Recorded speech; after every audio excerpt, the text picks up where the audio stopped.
Welcome to the video. ഈ വീഡിയോയിൽ kinds of sentences എന്നതിനെ കുറിച്ചാണ് മനസ്സിലാക്കാൻ പോകുന്നത്. There are 4 kinds of sentences. ഏതൊക്കെയാണ്? Declarative or assertive sentence, interrogative sentence, imperative sentence, exclamatory sentence എന്നിങ്ങനെ 4 തരത്തിലുള്ള സെന്റൻസുകളാണ് പൊതുവെ ഇംഗ്ലീഷിലുള്ളത്. ഇതിൽ തന്നെ ഏറ്റവും കൂടുതൽ സെന്റൻസുകൾ കാണപ്പെടുന്നത് ഡിക്ലറേറ്റീവ് ഓർ അസർട്ടീവ് സെന്റൻസ് എന്ന വിഭാഗത്തിലാണ്. What is a sentence? A group of words which makes complete sense is called a sentence. A group of words ആണ്. കുറേ വേർഡുകൾ നമ്മൾ ഒരുമിച്ച് എഴുതുകയാണ്. പക്ഷെ അതിനൊരു കംപ്ലീറ്റ് മീനിങ് ഉണ്ടെങ്കിൽ അതിനെ നമുക്ക് സെന്റൻസ് എന്ന് വിളിക്കാം. Sachin is the best batsman. ഇതൊരു ഗ്രൂപ്പ് ഓഫ് വേർഡ്സ് ആണെങ്കിലും ഇതിനൊരു സച്ചിൻ ബെസ്റ്റ് ബാറ്റ്സ്മാൻ ആകുന്നു എന്ന് പറയുന്ന ഈ ഒരു ഗ്രൂപ്പ് ഓഫ് വേർഡ്സിന് ഒരു കംപ്ലീറ്റ് മീനിങ് ഉണ്ട്. അതുകൊണ്ട് തന്നെ ഇതൊരു സെന്റൻസ് ആണ്. Birds fly in the sky. പക്ഷികൾ ആകാശത്ത് പറക്കുന്നു എന്ന് പറയുന്ന ഈ ഗ്രൂപ്പ് ഓഫ് വേർഡ്സും ഒരു സെന്റൻസ് ആണ്. കാരണം അതിനൊരു കംപ്ലീറ്റ് മീനിങ് ഉണ്ട്. Every sentence has 2 parts. എല്ലാ സെന്റൻസുകൾക്കും 2 പാർട്ട് ഉണ്ട്. The part names the person or things we are speaking about. നമ്മൾ ഏത് വ്യക്തിയെക്കുറിച്ചാണോ അല്ലെങ്കിൽ ആരെക്കുറിച്ചാണോ എന്തിനെക്കുറിച്ചാണോ പറയുന്നത് ആ സെന്റൻസിലൂടെ, ആ പാർട്ടിന് പറയുന്നതാണ് സബ്ജക്റ്റ് ഓഫ് ദ സെന്റൻസ്. അതാണ് first part. The part which tells something about the subject. ഇനി സബ്ജക്റ്റിനെ കുറിച്ച് എന്താണോ പറയുന്നത് ആ പാർട്ടാണ് പ്രെഡിക്കേറ്റ്. അങ്ങനെ എവരി സെന്റൻസ് ഹാസ് 2 പാർട്സ്. ഏതൊക്കെയാണത്? Subject and predicate. Sachin is the best batsman എന്ന് പറയുന്ന ഈ സെന്റൻസിൽ സച്ചിനെ കുറിച്ചാണ് നമ്മൾ പറയുന്നത്. അതുകൊണ്ട് തന്നെ സച്ചിൻ ആണ് subject. Is the best batsman എന്ന പാർട്ടാണ് പ്രെഡിക്കേറ്റ്. പ്രെഡിക്കേറ്റ് എന്നുള്ള പാർട്ടിലത്തെ ഏറ്റവും ഇമ്പോർട്ടന്റ് വേർഡ് എന്ന് പറയുന്നത് വെർബാണ്. Birds fly in the sky എന്ന് പറയുന്ന ഈ സെന്റൻസിൽ എന്തിനെ കുറിച്ച് പറയുന്നു? ബേർഡ്സിനെ കുറിച്ച് പറയുന്നു. അതുകൊണ്ട് തന്നെ അത് സബ്ജക്ട്. എന്താണ് പറയുന്നത്? ഫ്ലൈ ഇൻ ദ സ്കൈ എന്ന് പറയുന്ന ആ പാർട്ട് പ്രെഡിക്കേറ്റ്. അങ്ങനെ ഓരോ സെന്റൻസിലും 2 പാർട്ടുണ്ട്, സബ്ജക്ട് ആൻഡ് പ്രെഡിക്കേറ്റ്. പ്രെഡിക്കേറ്റിലത്തെ വളരെ ഇമ്പോർട്ടന്റ് പാർട്ട് ഏതാ? വേർഡ് ഏതാ? വെർബ്. കാരണം സബ്ജക്റ്റും വെർബും നിർബന്ധമായും ഒരു സെന്റൻസിൽ ഉണ്ടായിരിക്കണം. Declarative sentence or assertive sentence എന്താണെന്ന് നോക്കാം. It makes A statement or assertion. ഏറ്റവും കൂടുതലായിട്ട് കാണപ്പെടുന്ന സെന്റൻസുകൾ എന്ന് പറയുന്നത് ഈ കാറ്റഗറിയിൽ പെട്ടതാണ്. അതായത് ഇതിൽ എന്തൊക്കെയാ പറയുന്നത് വെച്ചാൽ സ്റ്റേറ്റ്മെന്റുകൾ അധികമായിട്ടും നമ്മളുടെ പ്രസ്താവനകൾ, നമ്മൾ പറയുന്ന എന്തായാലും ആര് നടത്തുന്ന പ്രസ്താവനയായാലും അതൊക്കെ ഉൾപ്പെടുന്നത് ഇതിലാണ്. അതുപോലെ തന്നെ അസേർഷൻ എന്നൊക്കെ പറയുമ്പോൾ അവകാശവാദം എന്നൊക്കെ എന്ന് വെച്ചാൽ നമ്മളുടെ അഭിപ്രായങ്ങളിൽ നിന്ന് എടുത്താൽ മതി. അതൊക്കെ അങ്ങനെയുള്ള കാര്യങ്ങളെല്ലാം ഈ സെന്റൻസിലാണ് വരുന്നത്. ഇത് അവസാനിക്കുന്നത് ഒരു ഫുൾ സ്റ്റോപ്പിലാണ്. ആ പോയിന്റ് ഓർമ്മിക്കുക. Reena will solve the problem. Reena ഈ പ്രോബ്ലം സോൾവ് ചെയ്യും എന്ന് പറയുന്നു. ഇതൊരു സ്റ്റേറ്റ്മെന്റ്. അവസാനിക്കുന്നത് ഫുൾ സ്റ്റോപ്പിൽ തന്നെയാണ്. അപ്പൊ ഇങ്ങനെയുള്ള കാര്യങ്ങളെല്ലാം ഇതിൽ പെടുന്നു. The sun rises in the east. സൂര്യൻ കിഴക്കുദിക്കുന്നു. ഇതും അതുപോലെ തന്നെ സൂര്യനെ കുറിച്ച് പറയുന്നു. ഒരു കാര്യം, ഒരു പ്രസ്താവന, ഒരു യൂണിവേഴ്സൽ ട്രൂത്ത്, അങ്ങനെയുള്ള കാര്യങ്ങളെല്ലാം തന്നെ ഇതിലാണ് വരുന്നത്. സൂര്യൻ കിഴക്കുദിക്കുന്നു. The sun rises in the east. The sun sets in the west. അങ്ങനെയൊക്കെ. She brings up her children alone. അവൾ അവളുടെ കുട്ടികളെ തനിയെ വളർത്തിക്കൊണ്ട് വരുന്നു. ഇതും ഇങ്ങനത്തെ ഡിക്ലറേറ്റീവ് അല്ലെങ്കിൽ അസർട്ടീവ് സെന്റൻസിൽ പെടുന്നു. അതുകൊണ്ട് തന്നെയാണ് ഏറ്റവും കൂടുതൽ സെന്റൻസുകൾ കാണപ്പെടുന്നതും ഈ ഒരു ഡിക്ലറേറ്റീവ് സെന്റൻസിൽ തന്നെയാണ്. Mahatma Gandhi is the father of our nation. Mahatma Gandhi നമ്മളുടെ രാജ്യത്തിന്റെ രാഷ്ട്രപിതാവാകുന്നു എന്നൊക്കെ പറയുന്ന ഇങ്ങനെയുള്ള ഫാക്റ്റുകളെല്ലാം തന്നെ ഈ കാറ്റഗറിയിൽ വരുന്നു. ഇതിലാണ് ഏറ്റവും കൂടുതൽ സെന്റൻസുകൾ ഉള്ളത്. It ends with A full stop എന്ന കാര്യം ഓർമ്മിക്കുക. Interrogative sentence. It asks A question. Interrogative sentence എന്ന് വെച്ചാൽ ക്വസ്റ്റ്യൻസ്. നമ്മൾക്ക് ചില സമയത്ത് ക്വസ്റ്റ്യൻസ് ചോദിക്കേണ്ടി വരും. അതിന് പറയുന്നതാണ് ഇന്ററോഗേറ്റീവ് സെന്റൻസ് എന്ന് പറഞ്ഞാൽ. It asks A question. Who is your tennis coach? ആരാണ് നിന്റെ tennis coach? When will you finish this project? When will you finish this project? ഈ പ്രോജക്റ്റ് നീ എപ്പോൾ ഫിനിഷ് ചെയ്യും? ഇങ്ങനെയുള്ള WH ക്വസ്റ്റ്യൻ വേർഡ് ഉപയോഗിച്ചിട്ട് നമുക്ക് ക്വസ്റ്റ്യൻ ചോദിക്കാം. ഓക്സിലറി വെർബ് അഥവാ ഹെൽപ്പിംഗ് വെർബ് ഉപയോഗിച്ചുകൊണ്ട് നമുക്ക് ക്വസ്റ്റ്യൻ ചോദിക്കാം. ഇതൊക്കെ നമ്മൾ നല്ല രീതിയിൽ മനസ്സിലാക്കിയിട്ടുണ്ട്. പക്ഷെ ഇതിനൊക്കെ പറയുന്നത് ഇന്ററോഗേറ്റീവ് സെന്റൻസ് എന്നാണ്. It ends with a question mark. Question mark ഉപയോഗിക്കണം. ക്വസ്റ്റ്യൻസ് ആണെങ്കിൽ അതിൽ ക്വസ്റ്റ്യൻ മാർക്ക് വേണം. ഫുൾ സ്റ്റോപ്പിലല്ല അത് അവസാനിക്കുന്നത്. അത് ഓർമ്മിക്കുക. Who is your tennis coach എന്ന് കഴിഞ്ഞിട്ട് ഫുൾ സ്റ്റോപ്പ് അല്ല, ക്വസ്റ്റ്യൻ മാർക്കാണ് വേണ്ടത്. Have you invited Varun to this meeting? നീ വരുണിനെ ഈ മീറ്റിംഗിന് വിളിച്ചിട്ടുണ്ടോ എന്ന് ചോദിക്കുന്ന ഇതൊരു യെസ് ഓർ നോ ക്വസ്റ്റ്യൻ ആണ്. കാരണം ഹാവ് എന്ന് പറയുന്ന ഓക്സിലറി വെർബിലാണ് തുടങ്ങിയിരിക്കുന്നത്. അവിടെയും it ends with a question mark. Is she studying for the exam? അവൾ പരീക്ഷയ്ക്ക് പഠിച്ചുകൊണ്ടിരിക്കുകയാണോ, എക്സാമിന് പഠിച്ചുകൊണ്ടിരിക്കുകയാണോ എന്ന് ചോദിക്കുന്ന ഇതും ഒരു യെസ് ഓർ നോ ക്വസ്റ്റ്യൻ ആണ്. കാരണം ഈസ് എന്നുള്ള ഓക്സിലറി വെർബിലാണ് അല്ലെങ്കിൽ ഹെൽപ്പിംഗ് വെർബിലാണ് ഇത് സ്റ്റാർട്ട് ആയിരിക്കുന്നത്. അങ്ങനെ ഇന്ററോഗേറ്റീവ് സെന്റൻസുകൾ WH ക്വസ്റ്റ്യൻ വേർഡ് ഉപയോഗിച്ചുകൊണ്ടുമുണ്ട്, അതുപോലെ തന്നെ യെസ് ഓർ നോ ക്വസ്റ്റ്യൻ എന്ന് പറയുന്നവയും ഉണ്ട്. പക്ഷെ ഇതിന്റെ പ്രത്യേകത എന്താണ്? It ends with a question mark. Imperative sentence. Imperative സെന്റൻസിൽ വരുന്ന അനിവാര്യമായ ചില കാര്യങ്ങളൊക്കെ നമ്മൾ പറയാൻ ഉപയോഗിക്കുന്നതാണ് imperative sentence. It expresses command, request, advice or suggestion, order, like അങ്ങനെയുള്ള കാര്യങ്ങളൊക്കെ പറയാനാണ് ഇംപെരാറ്റീവ് സെന്റൻസ് നമ്മൾ ഉപയോഗിക്കുന്നത്. Wait for a few minutes. കുറച്ചു നേരം വെയിറ്റ് ചെയ്യുക. Please open the window. ഒന്ന് ദയവ് ചെയ്ത വിൻഡോ ഒന്ന് ഓപ്പൺ ചെയ്യുക. Don't run fast. ഫാസ്റ്റ് ആയിട്ട് ഓടരുത്. Listen to me carefully. ശ്രദ്ധയോടെ ഞാൻ പറയുന്നത് കേൾക്കുക. ഇങ്ങനെയുള്ള കാര്യങ്ങൾ, അത് ചിലപ്പോൾ കമാൻഡ് ആവാം, റിക്വസ്റ്റ് ആവാം, ഒരു അഡ്വൈസ് ആവാം, സജഷൻ ആവാം. ഇങ്ങനെയുള്ള കാര്യങ്ങളൊക്കെ പറയാനാണ് ഇംപെരാറ്റീവ് സെന്റൻസ് ഉപയോഗിക്കുന്നത്. പക്ഷെ നിങ്ങൾ ഒരു കാര്യം ഇവിടെ ശ്രദ്ധിക്കേണ്ടത്, ഇതിലൊക്കെ തന്നെ സബ്ജക്റ്റ് ഇല്ല. എന്തുകൊണ്ടെന്നാൽ ഇംപെരാറ്റീവ് സെന്റൻസുകളിൽ എല്ലാം തന്നെ സബ്ജക്റ്റ് യു ആയിട്ടാണ് വരുന്നത്. അതുകൊണ്ട് തന്നെ അതിനെ ഉപയോഗിക്കാതെയാണ് നമ്മൾ ഇംപെരാറ്റീവ് സെന്റൻസ് എഴുതുന്നത്.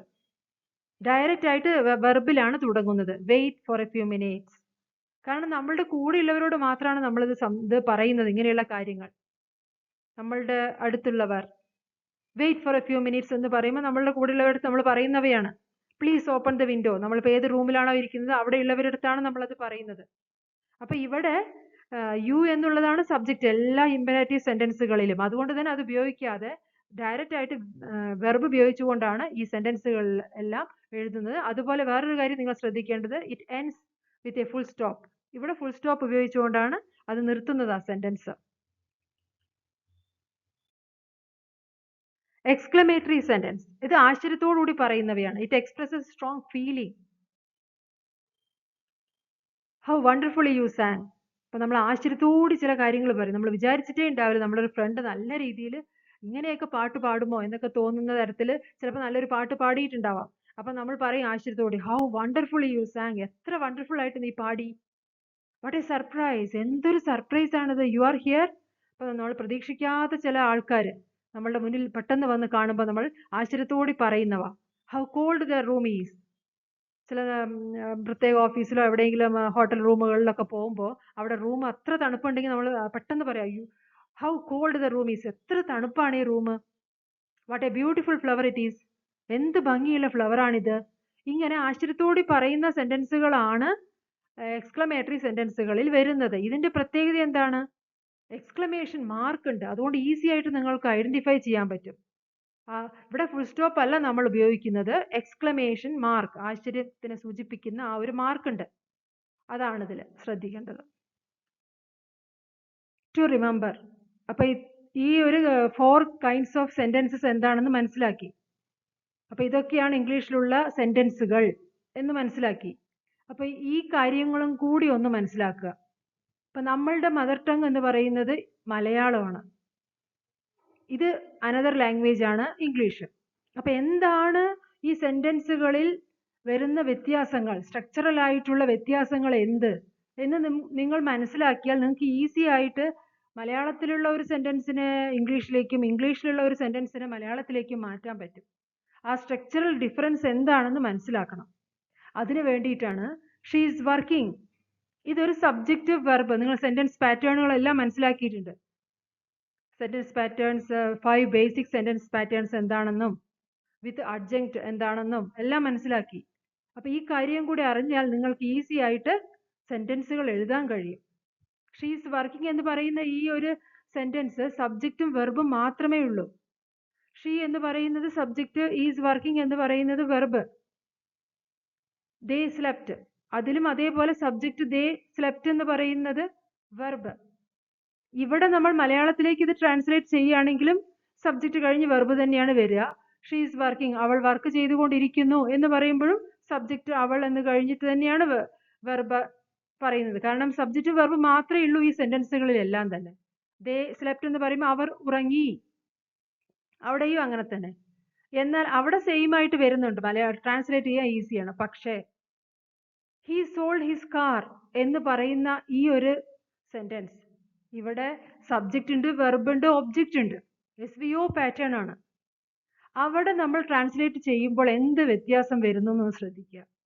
ഹി സോൾഡ് ഹിസ് കാർ, അവൻ അവന്റെ കാർ വിറ്റു എന്ന് പറയുന്ന ഈ sentence, he sold his car എന്ന് പറയുന്നത് മലയാളത്തിലേക്ക് ആക്കുമ്പോൾ ആ സോൾഡ് എന്ന് പറയുന്നത് ലാസ്റ്റ് ആണ് വരുന്നത്. അവൻ അവന്റെ കാർ വിറ്റു, വിൽക്കുക എന്നുള്ള ആ പ്രവർത്തനം, ആക്ഷൻ, വെർബ് ലാസ്റ്റ് വരുന്നു.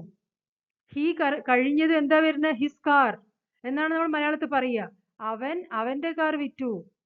എന്നാൽ ഇംഗ്ലീഷിൽ അത് മാറ്റുമ്പോൾ ആ സബ്ജക്റ്റ് കഴിഞ്ഞതും വെർബ് എഴുതണം, അത് കഴിഞ്ഞിട്ടാണ് ഒബ്ജക്റ്റ് പോകുന്നത്. ആ ഒരു മാറ്റം നിങ്ങൾ നല്ല രീതിയിൽ മനസ്സിലാക്കുക, അത് ഉപയോഗപ്പെടുത്തുക. ഹി സോൾഡ് ഹിസ് കാർ, അവൻ അവന്റെ കാർ വിറ്റു എന്നുള്ളതാണ് മലയാളത്തിൽ, നമ്മുടെ മദർ ടങ്ങിൽ അങ്ങനെയാണ് വരുന്നത്. എന്നാൽ ഇംഗ്ലീഷിൽ അതിന്റെ സ്ട്രക്ചറിൽ വ്യത്യാസമുണ്ട്. അവിടെ സബ്ജക്റ്റ് കഴിഞ്ഞതും വെർബാണ് വരിക. അത് തറോ ആക്കി മനസ്സിലാക്കുക, എന്നിട്ട് ഉപയോഗപ്പെടുത്തുക. അപ്പൊ അങ്ങനെ വരുമ്പോൾ നമുക്ക് തെറ്റ് വരില്ല. ട്രാൻസ്ലേഷൻ പറയുമ്പോൾ കൂടി അവിടെ തെറ്റില്ല.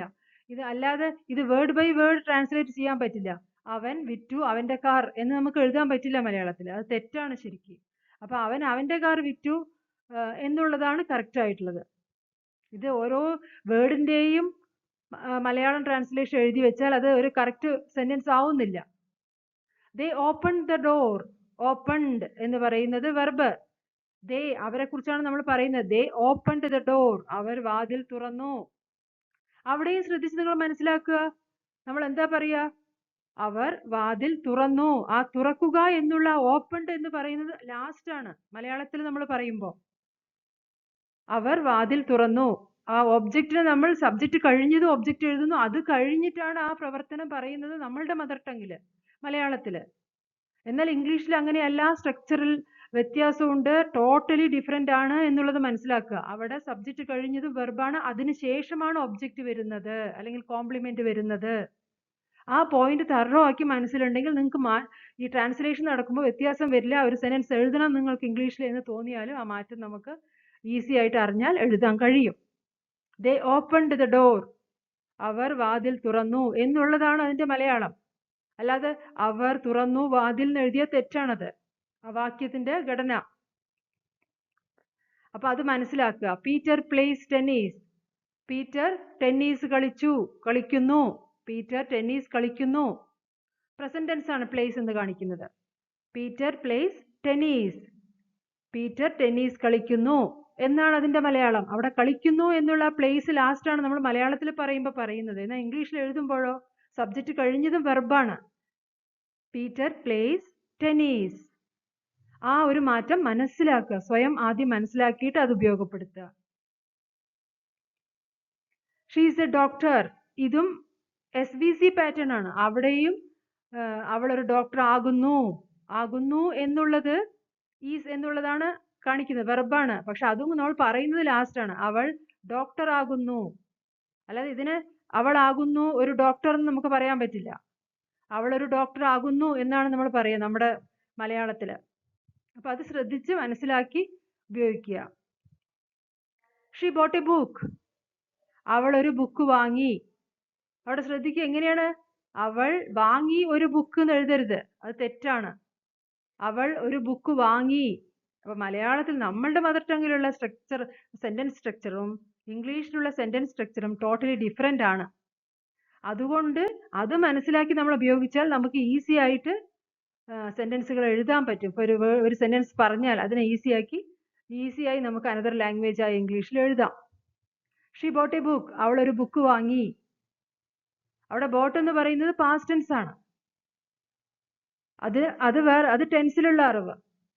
ഇപ്പൊ പീറ്റർ പ്ലേസ് ടെന്നീസ് എന്ന് പറയുമ്പോൾ അത് പ്രസന്റ് ടെൻസ് ആണെന്ന് പറഞ്ഞു. ഇനി പീറ്റർ ടെന്നീസ് കളിച്ചു എന്നാണ്, അതിനെ ഇംഗ്ലീഷിൽ എഴുതണമെങ്കിൽ എങ്ങനെ എഴുതും? പീറ്റർ ടെന്നീസ് കളിച്ചു.